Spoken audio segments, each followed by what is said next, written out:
வணக்கம். ஆகாஷ்வாணி புதுச்சேரி மாநில செய்திகள் வாசிப்பவர் மலர்விழி.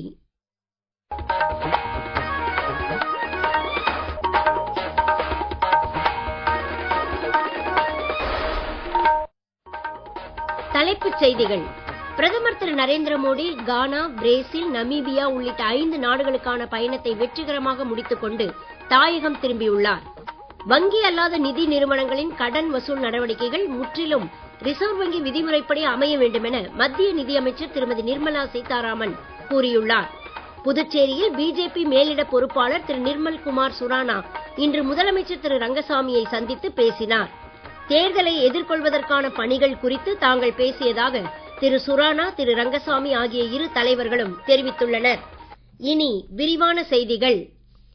பிரதமர் திரு Narendra Modi Ghana, Trinidad Tobago, Argentina, Brazil, Namibia ஆகிய 5 நாடுகளுக்கான பயணத்தை வெற்றிகரமாக முடித்துக் கொண்டு தாயகம் திரும்பியுள்ளார். தெற்குலக நாடுகள் மற்றும் அட்லாண்டிக் பெருங்கடலின் இருபுறமும் அமைந்துள்ள நாடுகளுடனான இந்தியாவின் உறவுகளை வலுப்படுத்தி பிரிக்ஸ், ஆப்பிரிக்க யூனியன், இக்கோவாஸ், கேரிகாம் உள்ளிட்ட பலதரப்பு அமைப்புகளில் இந்தியாவின் ஈடுபாட்டை ஆழப்படுத்தும் நோக்கத்துடன் இப்பயணங்கள் மேற்கொள்ளப்பட்டன. பிரதமரின் வெளிநாட்டு பயணம் குறித்து கூடுதல் விவரங்கள்.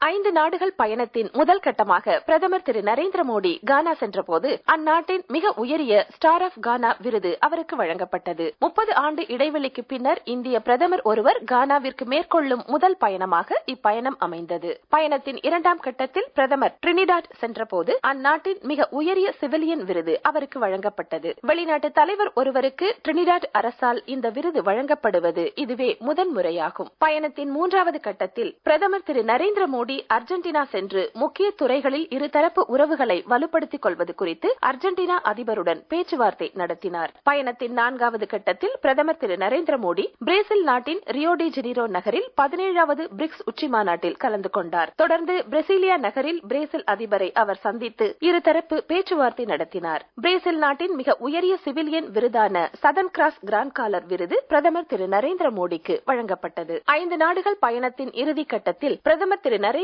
மோடி நமீபியா சென்றபோது அந்நாட்டு அரசின் மிக உயரிய சிவிலியன் விருதான வெல்விச்சியா மிராபிலிஸ் விருது அவருக்கு வழங்கப்பட்டது. இந்த விருதை பெற்றுள்ள முதலாவது இந்திய தலைவர் பிரதமர் திரு நரேந்திர மோடிதான் என்பதும் குறிப்பிடத்தக்கது.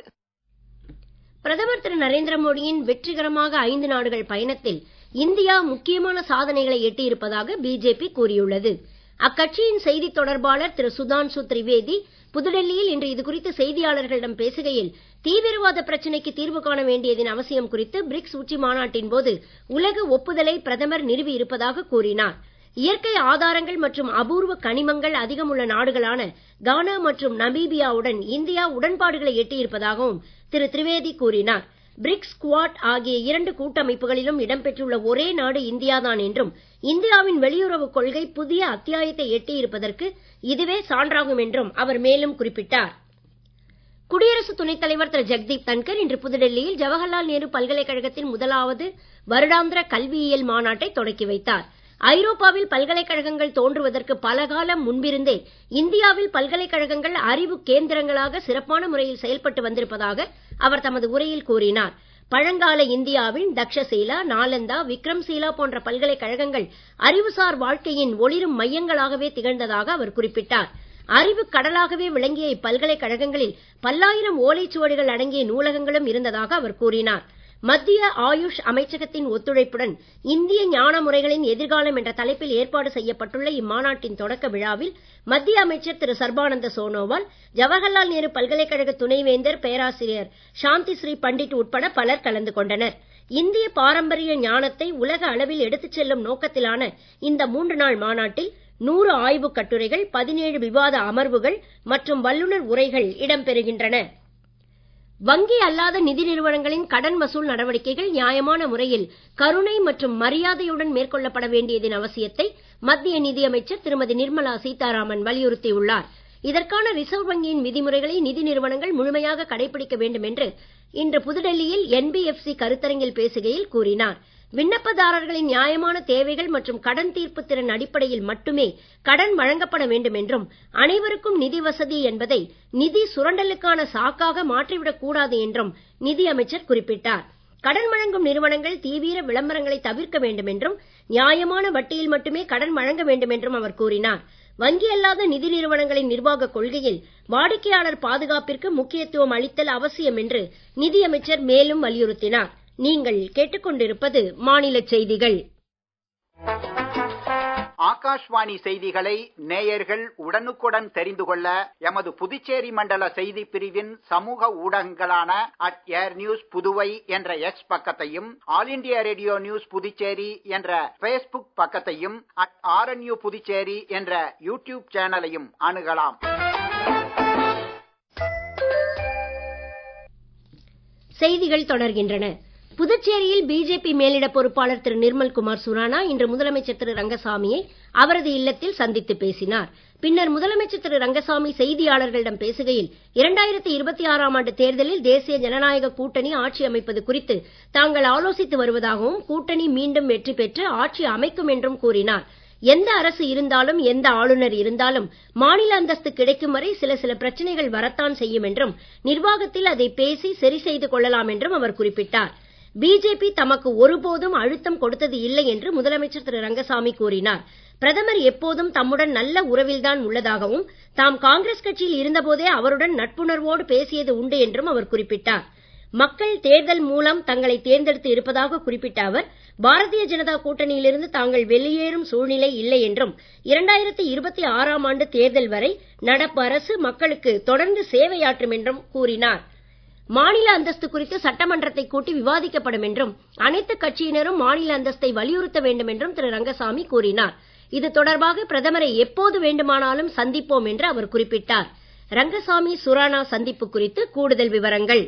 பிஜேபி மேலிட பொறுப்பாளர் திரு நிர்மல்குமார் சுரானா முதலமைச்சர் திரு ரங்கசாமியை சந்தித்த பின்னர் செய்தியாளர்களிடம் பேசுகையில், தேர்தலை எதிர்கொள்வதற்கான பணிகள் குறித்து தாங்கள் பேசியதாக தெரிவித்தார். குடும்பத்தைப் போல நிர்வாகத்திலும் சில பிரச்சனைகள் வரத்தான் செய்யும் என்றும், அதை பேசி தீர்த்துக் கொள்ளலாம் என்றும் அவர் கூறினார். அமைச்சர் பதவியில் இருந்து திரு சாய் சரவணன்குமார் ராஜினாமா செய்துள்ள நிலையில் புதிய அமைச்சர் விரைவில் பதவியேற்பார் என்றும் திரு சுரானா தெரிவித்தார். கூட்டணியில் சேர வேறு கட்சிகள் முன்வந்தால் பரிசீலிக்கப்படும் என்றும், தொகுதி பங்கீடு குறித்து தேர்தல் அறிவிப்பு வந்தவுடன் முடிவு செய்யப்படும் என்றும் அவர் கூறினார். இதற்கிடையே மேட்டுப்பாளையம் ஆரம்ப சுகாதார நிலையத்தில் இன்று நடைபெற்ற நிகழ்ச்சியில் கலந்து கொண்ட துணைநிலை ஆளுநர் திரு கைலாஷ்நாதனிடம் முதலமைச்சருக்கும் தங்களுக்கும் இடையே கருத்து வேறுபாடு உள்ளதா என்று செய்தியாளர்கள் கேட்டதற்கு தமக்கு அப்படி ஒன்றும் தோன்றவில்லை என்று அவர் பதிலளித்தார். புதுச்சேரியில் சுகாதாரத்துறை சார்பில் மேட்டுப்பாளையம் ஆரம்ப சுகாதார நிலையத்தில் இன்று நடைபெற்ற நிகழ்ச்சியில் காசநோயால் பாதிக்கப்பட்டவர்களுக்கு துணைநிலை ஆளுநர் திரு கைலாஷ்நாதன் சத்துணவு பைகளை வழங்கினார். காசநோய் இல்லாத இந்தியாவை உருவாக்குவதற்கான பிரதமரின் திட்டத்தை புதுச்சேரி அரசு சிறப்பான முறையில் அமல்படுத்தி பாராட்டு பெற்றுள்ளதாக அவர் தமது உரையில் கூறினார். புதுச்சேரியில் ஒரு சில இடங்களில் இளம் பெண்களும் காசநோயால் பாதிக்கப்பட்டுள்ளதாக தெரிய வந்திருப்பதால் இந்நோயை முற்றிலும் ஒழிப்பதற்கான நடவடிக்கைகளை சுகாதாரத்துறை துரிதமாக்க வேண்டும் என அவர் வலியுறுத்தினார். காசநோய்க்கு எதிரான விழிப்புணர்வு நிகழ்ச்சிகளை அதிகம் நடத்த வேண்டும் என்றும் அவர் கேட்டுக் கொண்டார். நிகழ்ச்சிக்கு வந்திருந்த நோயாளிகளிடம் நோயின் தன்மை, சிகிச்சை முறைகள் மற்றும் மருத்துவ வசதிகள் குறித்து துணைநிலை ஆளுநர் கலந்துரையாடினார். சுகாதாரத்துறை இயக்குநர் டாக்டர் செவ்வேல் உள்ளிட்ட அதிகாரிகளும் இந்நிகழ்ச்சியில் கலந்து கொண்டனர். புதுச்சேரி ஆகாஷ்வாணி நிலையத்தில் ஒலிபரப்பாகும் வானொலி நாடகங்களில் பங்கு பெற நடிப்புத் திறன் தேர்வு நடைபெற உள்ளது. புதுச்சேரி, கடலூர், விழுப்புரம், கள்ளக்குறிச்சி மாவட்டங்கள், திருவண்ணாமலை வட்டம் மற்றும் காரைக்கால் பகுதிகளை சேர்ந்தவர்கள் மட்டுமே இதற்கு விண்ணப்பிக்கலாம். விண்ணப்ப கட்டணமாக 18 வயதிற்கு மேற்பட்டவர்கள் 295 ரூபாய்க்கும், 18 வயதுக்கு உட்பட்டவர்கள் 236 ரூபாய்க்கும் drawing and disposing officer, Akashvani, Chennai என்ற பெயரில் மணி ஆர்டர் ரசீது பெற்று வந்து கோரிமேடு, இந்திரா நகரில் உள்ள ஆகாஷ்வாணி நிலையத்தில் விண்ணப்ப படிவத்தை பெற்றுக் கொள்ளலாம். பூர்த்தி செய்யப்பட்ட விண்ணப்பங்கள் வந்து சேர நாளை ஜூலை 11ஆம் தேதி கடைசி நாளாகும். மேற்கு திசை காற்றின் வேக மாறுபாடு காரணமாக இன்றும் நாளையும் தமிழகத்தில் ஓரிரு இடங்கள் மற்றும் புதுச்சேரி, காரைக்கால் பகுதிகளில் லேசானது முதல் மிதமான மழை பெய்யக்கூடும் என சென்னை வானிலை ஆய்வு மையம் தெரிவித்துள்ளது. நாளை வரை ஒரு சில இடங்களில் அதிகபட்ச வெப்பநிலை இயல்பை விட 2 முதல் 4 டிகிரி செல்சியஸ் அதிகமாக பதிவாகலாம் என்றும் எதிர்பார்க்கப்படுகிறது. இதற்கிடையே கடந்த 24 மணி நேரத்தில் அதிகபட்சமாக மகாபலிபுரத்தில் 3 சென்டிமீட்டர் மழை பதிவாகியுள்ளது. மீண்டும் தலைப்புச் செய்திகள். பிரதமர் திரு நரேந்திர மோடி கானா, பிரேசில், நமீபியா உள்ளிட்ட 5 நாடுகளுக்கான பயணத்தை வெற்றிகரமாக முடித்துக் கொண்டு தாயகம் திரும்பியுள்ளார். வங்கி அல்லாத நிதி நிறுவனங்களின் கடன் வசூல் நடவடிக்கைகள் முற்றிலும் ரிசர்வ் வங்கி விதிமுறைப்படி அமைய வேண்டும் என மத்திய நிதியமைச்சர் திருமதி நிர்மலா சீதாராமன் கூறியுள்ளார். புதுச்சேரியில் பிஜேபி மேலிட பொறுப்பாளர் திரு நிர்மல் குமார் சுரானா இன்று முதலமைச்சர் திரு ரங்கசாமியை சந்தித்து பேசினார். தேர்தலை எதிர்கொள்வதற்கான பணிகள் குறித்து தாங்கள் பேசியதாக திரு சுரானா, திரு ரங்கசாமி ஆகிய இரு தலைவர்களும் தெரிவித்துள்ளனர். இத்துடன் இந்த செய்தி அறிக்கை நிறைவு பெறுகிறது. வணக்கம்.